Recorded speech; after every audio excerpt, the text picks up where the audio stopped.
Hello everybody! We're doing a little mini tutorial today because I thought maybe you'd like to see how I'm doing this for the cat eyes that I've been working on. So first of all, I started off with this print that I made, and I just did this in Procreate.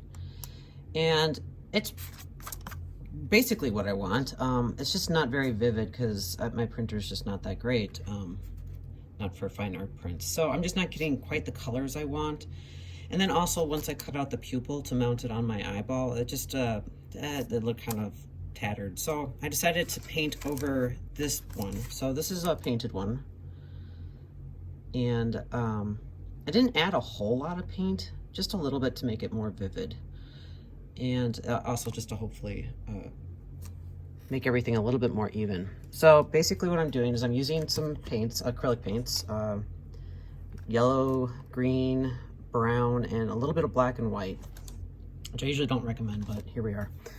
And then here's my eyeball. Now you can see I already painted black around the edge here, and then also around the center. We're going to be working over that a little bit. Now I'm just using a really teeny tiny brush that I have. It's not particularly great. I don't know if you can see this, but the bristles are starting to bend a little bit on the tip. You don't want that, but I'm too cheap to go out and buy a new brush. I believe this is like a 00. Not that, I mean, brush sizes are all over the place, so it's really kind of a moot point. But you want a tiny brush, basically. So, and then I have a glass of water over here. It's dirty, obviously, but... So I'm going to start with the lighter colors first, because it's easier to work, I think, from light to dark. And I'll just show you what I'm mixing here. So I have a little bit of white, a little bit of yellow, a little bit of green, and I'm mixing it with the white. Now what the white does, and this is all by eye, is it makes it more opaque. If you were just to straight up mix white and green, it would not give you an opaque color. And then I'm going to use, and this is the one instance where having shaky hands is not a bad thing. I'm going to use my shaky hands to add some detailing. And I'm going to try and do it so you can see, but I apologize because I have a feeling my hands are going to get in the way. So I'm basically just using a loose hand and kind of going up and down and making squiggly marks. And I'm starting right up next to the pupil, but I'm gonna actually work over that a little bit later when I work in the darker colors. And hopefully you can see, I'll zoom in a little bit, hopefully it'll hold up video quality wise, that my brush is kind of just bouncing around. And again, I do have shaky hands, so this is one instance where it actually kind of works to my benefit.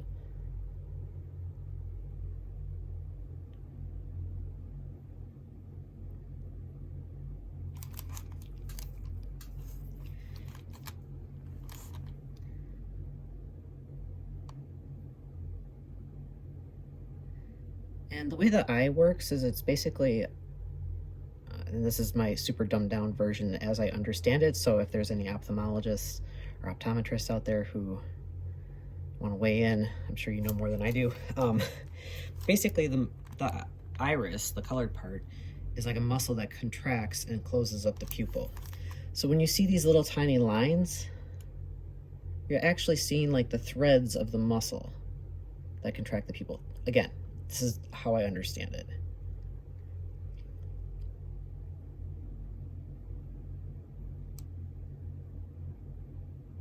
And I'm basically just using the printed version here as like a guide. Washing my brush, get a little bit more water on it. I want to add in, because I wanted it a little bit greener around the pupil, so I'm going to add a little bit of green in to that mixture. Sorry, it's right here. And then work back into it. Sorry. A little bit more green, maybe. This paint is a little bit watered down because I did just dip my brush. And you can't see it, but I'm just kind of, you can point your brush. It's a technique to get a nice little point on the brush. Now, usually what I do is I kind of just drag it on my palette like that and turn it as I drag it because it then points all the bristles in the same direction. You can also do it with paper towel. Do not use your mouth. That is the old technique. That is not very good for you. And I'm just adding some green I need it to be a little bit more green, a little bit less white. Like I said, this is all by eye. And because I'm using less white in this green, it is more transparent. So you're seeing, because I did the white first, you're seeing the white through the green. Which is kind of the effect that I'm looking for.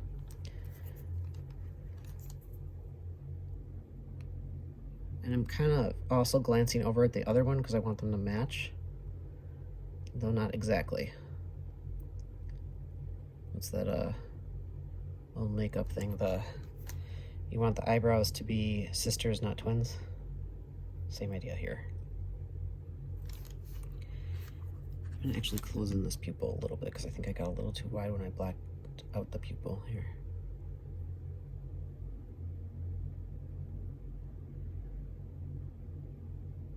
And this is one of those things where you kind of have to, it's not going to look pretty at first. You kind of just got to trust the process. Okay, so I kind of got this green here. Here's my other eyeball. So what I'm going to do now is I'm going to start adding in some of those browns around the green here. So I have, let's see here, I have green, a little bit of yellow, and I just mix with my brush. If you want to get fancy, you can get out a palette knife, but I don't like to have to clean extra things, so I don't. This is brown here. This is like a dark brown, kind of like a burnt umber, maybe. Not burnt sienna, raw sienna. And I gotta have this brown working. I want it a little bit darker though. So right now you can see that this, and I'm just mixing on an old lid for an ice cream container. It works great. I actually prefer it to my professional palettes, so just a little tidbit there. Let's see how this works. This might be too dark. I'm just using a very light touch here. This is a little bit too thick, so I'm gonna water it down a little.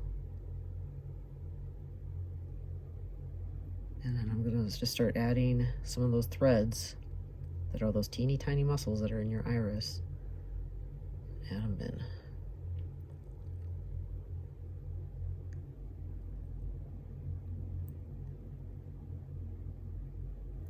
Now for this, you really need to have like a flat surface to work on. So I don't know, like I had my goat eye tutorial a little while back. That was just a written tutorial. And I worked with a printed eye with the iris. I mean, you can do this on the Technique. It's just easier to do it on a flat surface. So like I have these eye shells that I'm working on for my David Rose mask that has the eye printed. I think I might actually go back and print it so that this doesn't have this texture on it and then just paint it, because I think that I'm getting better results with the painting than I am with the sculpting. And it's always a process. So what this brown is doing, what I kind of like about it, is that it's adding more yellows into the eyes, because this is like a green yellow cat eye.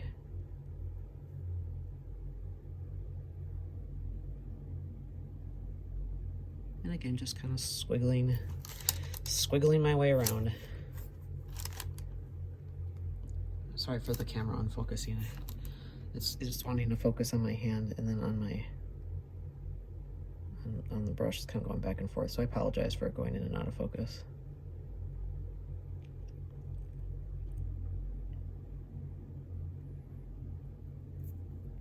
And then I also kind of want to add some of this brown green mixture into around the pupil. Oops, that's a little bit too much paint. Like I basically don't want much paint on my brush. I want it to be pretty tiny. I don't know if you can see it. There we go. So that I can really finesse this. And I'm just kind of feathering out this black area here. I might actually mix it. I have a little bit of black over here. Mix in a little bit of black. And with the black, I don't usually recommend mixing black into your paint because it tends to really muddy it. But in this case, I just want to darken it a little bit. And hopefully the camera's picking up some of these subtleties.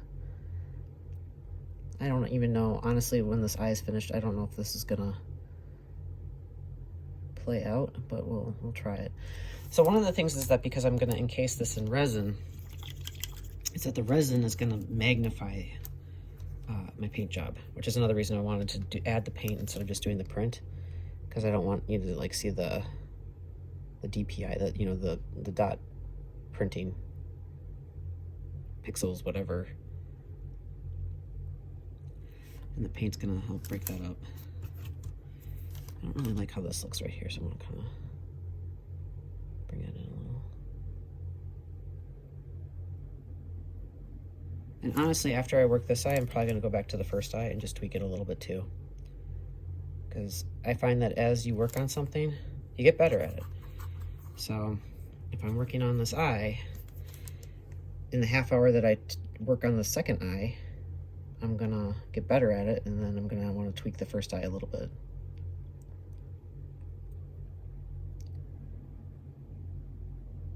And now I'm just using like a darker color, like a black and brown mixture, to kind of blend in the outer edge a little bit. So hopefully you don't see that painted edge. Or, you know, the painted edge where the paper meets the paint, which right now you really can see. Thought that might get lost after I encase it in resin.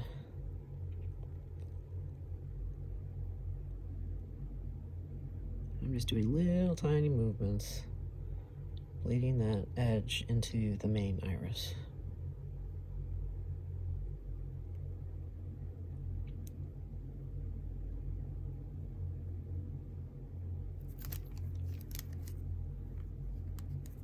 I think this is a little bit too light here, so I'm going to probably work back into that too. But first let's finish with the darker colors.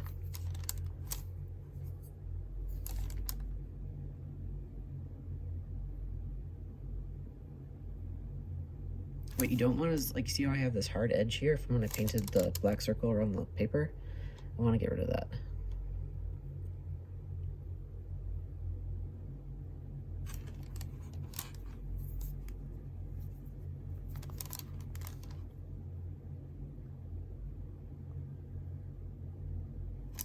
And I actually think I need to work back in with my lighter colors. Now this, the eye here is greener here than it is here, so this is more of like a yellow, brown, green mixture, so more like, really like that color. So I'm gonna kind of just feather this in here. I'm gonna add a touch of white, not because I want to lighten it, but because I want to make it opaque.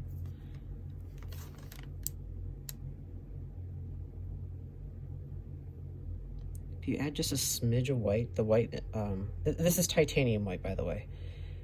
If you add just a smidge, it's not really going to shift the color too much, but what it will do is it will make the paint opaque, so that you're not getting that translucency of it picking up the colors underneath it.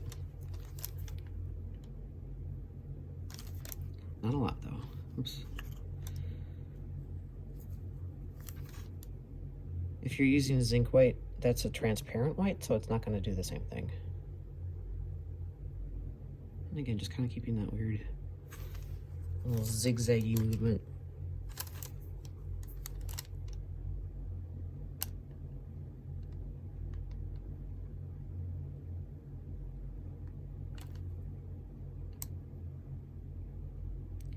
And of course, if you wanted to do this before you mounted it into your actual eyeball, you could. Since I tend to screw up the cutting out aspect, I'd rather get it in there first and then paint it. But that comes down to personal preference.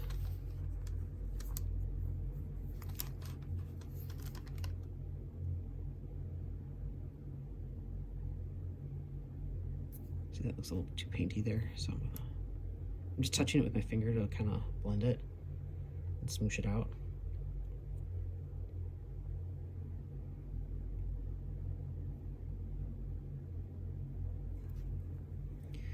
Okay, I don't like this passage. I'll call it a passage here. So I'm going to kind of try to work some of this down, make it a little bit more finessed.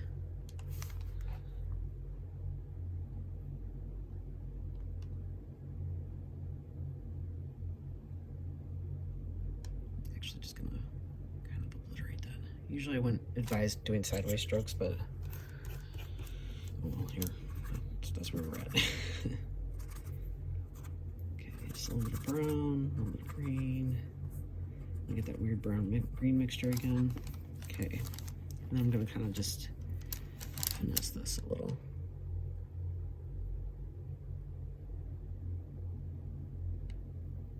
Moving a little bit slower this time.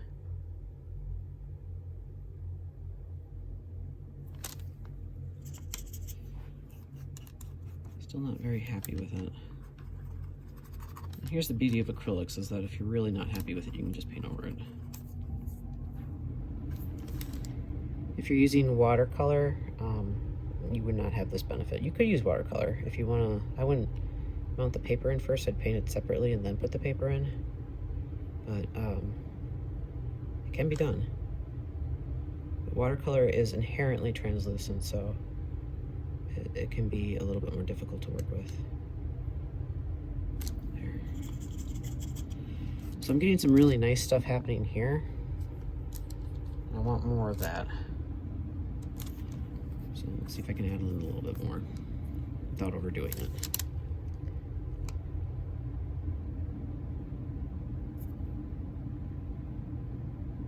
Sometimes I'm kind of just lifting up my brush because it leaves a little bit of a pool of paint behind because of the water tension. But it also creates like this sort of freckle look. Actually, I'm gonna add some freckles in too because freckles are cool in eyeballs. Yes, you do have freckles in your eyeballs. Well, some people do.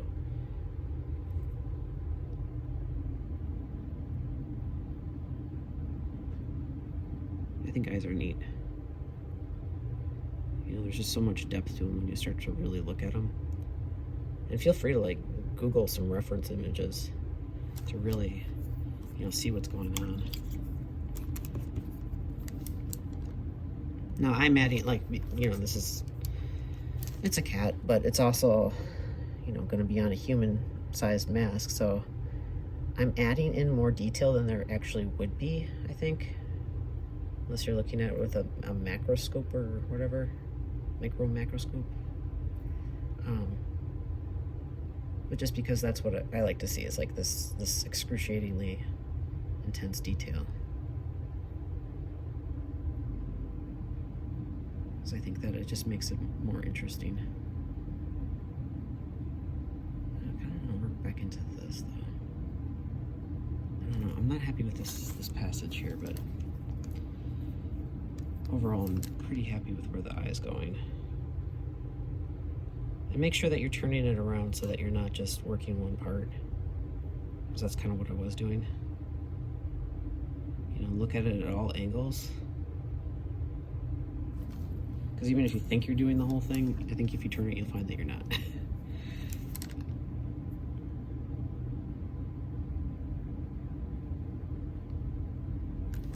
Yeah, see, I'm really digging what's going on right here. And a lot of this is going to come down to personal preference too. Now I want to add some more freckles of this like green kind of, because I'm working with the paints in such a shallow tray, it does tend to dry them out faster. Oh, it's too warm. So you gotta just kind of be aware of that. I'm gonna add just some freckles of, well, I guess it's the muscle tissue here. At this point, you're not really seeing much of the printed piece underneath it.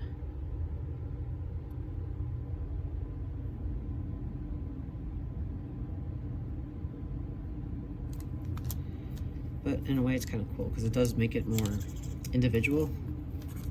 You know, no two of these are going to be the same because it's so much about that little wobble you put into it.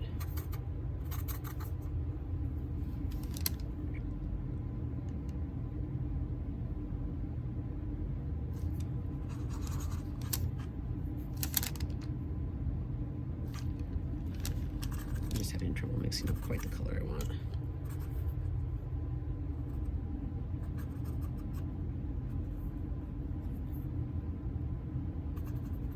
And if you run this lid under some hot water and just rub it with like a paper towel or something like that, all this paint's gonna come right off. So you can reuse these, which is really nice.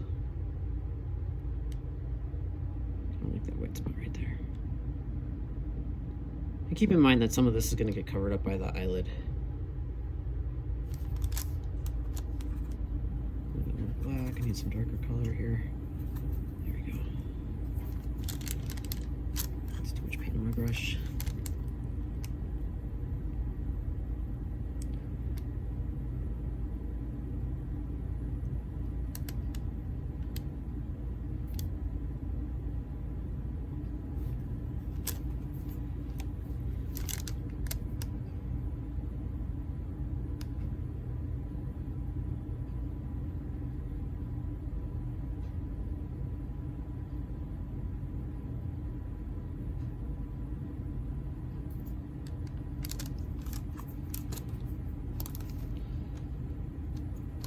I think that's more what I'm looking for. Sorry, I got a little off screen there. So again, here's my first one, and then my second one. You can see that I have a lot more detail in my second one. So I think I'm gonna work back into this one and try and bring them both up to the same place. That's basically it. Hope that helped.